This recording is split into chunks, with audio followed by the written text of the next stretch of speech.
ভিডিওটোত আমি আলোচনা কৰিম বিখ্যাত কাৰেংঘৰৰ বিষয়ে। প্ৰথম কোৱেশ্যনটো হ'ব কাৰেংঘৰ ক'ত অৱস্থিত? ইয়াৰ উত্তৰ হ'ব বৰ্তমান শিৱসাগৰ জিলাৰ 15 কিলোমিটাৰ পূবত গড়গাঁৱত। 2 নম্বৰ কোৱেশ্যন কাৰেংঘৰ কি আকৃতিৰ এটা ৰাজমহল? আৰু ইয়াৰ উত্তৰ হ'ব পিৰামিড আকৃতিৰ।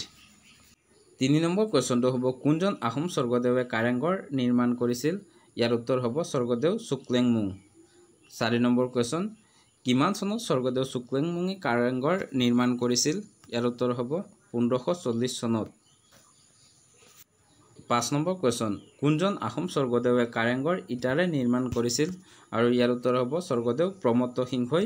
ইয়াৰ কিমান চনত নিৰ্মাণ কৰিছিল? ইয়াৰ উত্তৰটো কমেণ্ট কৰি জনাবচোন। 6 নম্বৰ কুৱেশ্যন বেয়া হোৱা কাৰেংঘৰটো কোনে পুনৰ নিৰ্মাণ কৰিছিল? আৰু ইয়াৰ উত্তৰ হ'ব স্বৰ্গদেউ ৰাজেশ্বৰ সিংহই। 7 নম্বৰ কুৱেশ্যন কিমান চনত স্বৰ্গদেউ ৰাজেশ্বৰ সিংহই কাৰেংঘৰ পুনৰ নিৰ্মাণ কৰে? আৰু ইয়াৰ উত্তৰ হ'ব 1752 চনত 1752 চনত ৰাজেশ্বৰ সিংহই কাৰেংঘৰ পুনৰ নিৰ্মাণ কৰে। 8 নম্বৰ কুৱেশ্যন কাৰেংঘৰত প্ৰৱেশৰ বাবে কেইখন সিংহদ্বাৰ আছিল? ইয়াৰ উত্তৰ হ'ব 4খন। 9 নম্বৰ কুৱেশ্যন কাৰেংঘৰ কেইমহলাৰ এখন ঘৰ আছিল? ইয়াৰ উত্তৰ হ'ব 7 মহলাৰ। মাটিৰ তলত 2 মহলা মাটিৰ ওপৰত 5 মহলা আছিল। ইয়াৰ পিছত 10 নম্বৰ কুৱেশ্যন কাৰেংঘৰৰ তলৰ মহলাৰ পৰা কোনটো ঠাইলৈ এটা সুৰংগ আছিল?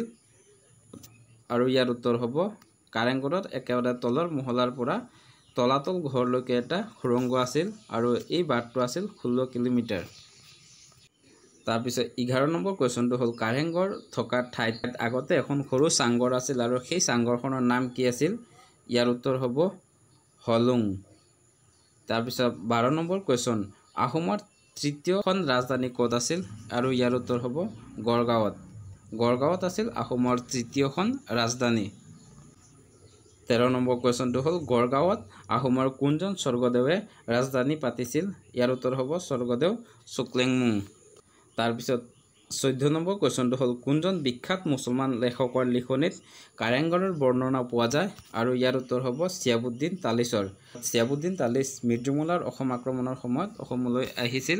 এইখিনি আছিল কাৰেংঘৰৰ লগত জড়িত কেইটামান ইম্পৰ্টেণ্ট কুৱেশ্যন। আৰু যদি তেনেকৈ কিবা কুৱেশ্যন বাকী থাকি গ'ল আপোনালোকে কমেণ্ট কৰি জনাব, নিশ্চয় উত্তৰখিনি দিবলৈ চেষ্টা কৰিম।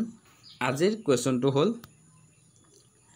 প্ৰথম অসমীয়া দৈনিক বাতৰি কাকতখনৰ নাম কি? আৰু ইয়াৰ উত্তৰটো আপোনালোকে কমেণ্ট কৰি দিব বুলি আশা ৰাখিছোঁ। যদি ভিডিঅ'টো ভাল পালে লাইক কমেণ্ট শ্বেয়াৰ কৰিব আৰু ভিডিঅ'টো শেষলৈ চোৱাৰ বাবে ধন্যবাদ।